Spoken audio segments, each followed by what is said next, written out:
So gaano nga ba kalalakas itong mga pandigma ng Russia, lalong-lalo na po itong nuclear na kinakatakutan nga po ng maraming mga bansa, no? Ngayon kasi, itong dating presidente nitong Russia, nagsalita na po na posibleng magpalipad ng mga nuclear nila. Ayon nga po sa report mga sangkay, itong mga nuclear na ito po ay ang pinakamalakas na nuclear kaysa raw sa Amerika at iba pang mga bansa. Ipapalipad daw sa Germany, Ukraine, Amerika, at UK. Ito po yung banta ng Russia. Kung sakali po mga sangkay na ang kanilang mga occupied territories ay mapasa kamay ng iba.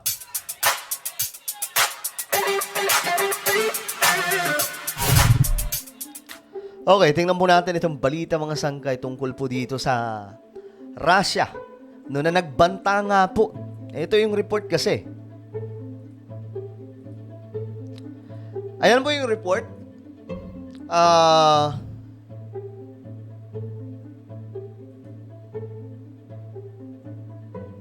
Ayan. Ito po ay former president ng Russia. Ayan o. Siya ngayon ay deputy chairman ng Russia Security Council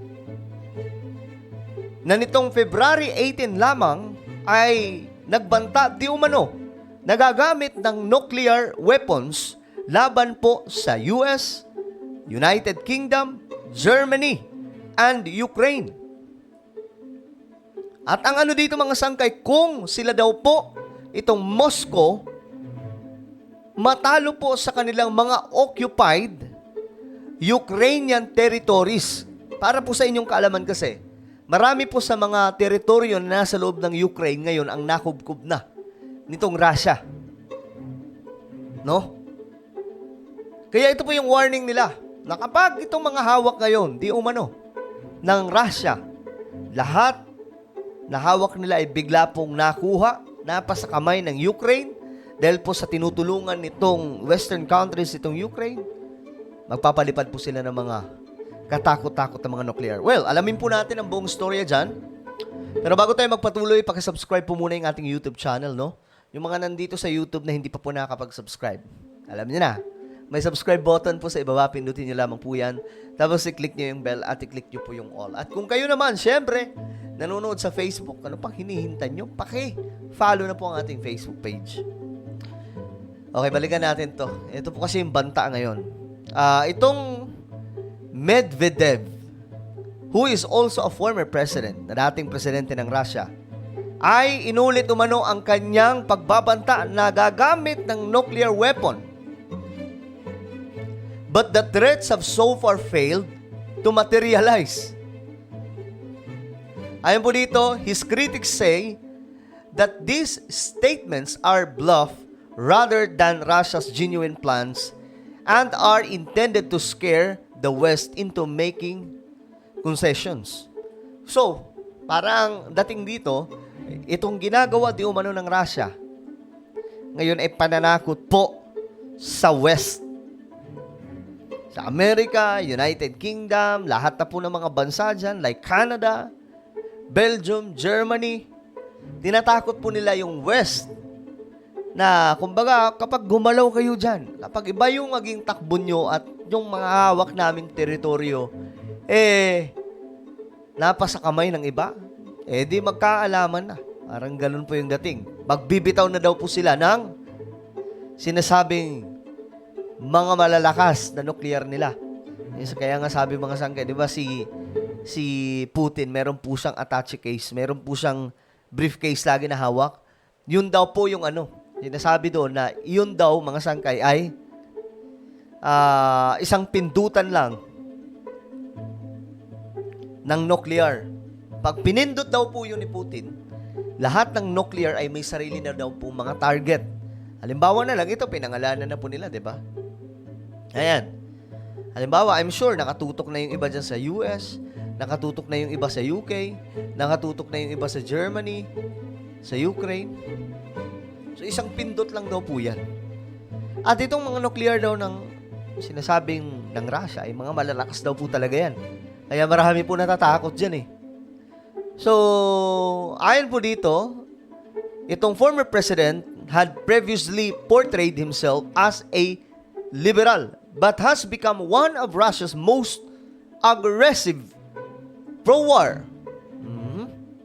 So, simula daw po na nagkaroon ng digmaan, nung una daw po, kumbaga, itong taong to ay hindi naman po ganun ka aggressive pa noong una. Kumbaga, siya daw po ay tinatawag na liberal pa at that time. Pero nang nagsimula po yung digmaan, naging isa po siya sa mga most aggressive pro-war. No? Sabi po dito, he has increasingly played the role formerly filled by the late politician Vladimir, sino ito? Okay. Famous for his, okay, di ko kilala yung mga sangkay. Basta yun. naging isa po siya ngayon sa very vocal, itong taong to. Kaya ngayon, marami po akong kinakabahan kahit kayong US. Ito po, US fears. Ayun po dito, Russia might put a nuclear weapon in space. Ito na rin po yung kanilang duda ngayon. Puro na duda mga sangkay sa Russia. Na posible di umano itong Russia naglagay po ng isang nuclear sa space. Ayan, no? American spy agency are divided on whether Moscow would go so far. But the concern is urgent enough that Secretary of State Antony Blinken has asked China and India to try to talk Russia down. Ewan ko, kasi lagi naman po sinasabi ng Russia, di ba? Na lagi si Putin pag in-interview, sinasabi niya na hindi kami makikipagdigma. Anong mapapala namin kung makikipagdigma kami, kung lulusubin namin yung Amerika at iba pang mga bansa sa West. Pero, ito, iba ang lumalabas pagdating po sa West media. No? Ito nga mga sangka, ito yung sinabi ni Putin nung una pa man. Sabi po niya dito, hindi po sila lulusob sa kahit na anong bansa. Pero may warning po siya dito. Также располагает различными средствами поражения. Yan, no? Ang bansa daw po nila ay may mga iba't ibang mga weapons or mga malalakas sa pandigma. По отдельным компонентам. И Of destruction. чем у стран НАТО. И при угрозе территориальной целостности Mas modern нашей pa raw страны po sa NATO. для защиты России и нашего народа мы, безусловно, используем все имеющиеся в нашем Yan po yung point out niya mga sangkay. Это не блеф. Di nabibiro si Putin. Ayan po, mga sangkay. Sabi po niya, hindi kami magkakamali na gamitin itong mga weapons namin na mas malalakas pa sa NATO. Just in case, mayroon pong banta sa kanilang seguridad, lalong-lalo na kung pakikialaman na yung kanilang bansa.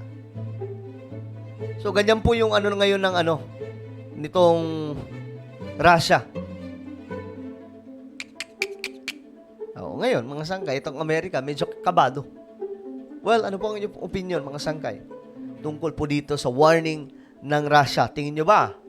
Dapat lang po itong sabihin laban po sa Amerika, UK, Iran, Amerika, UK, Ukraine, at Germany?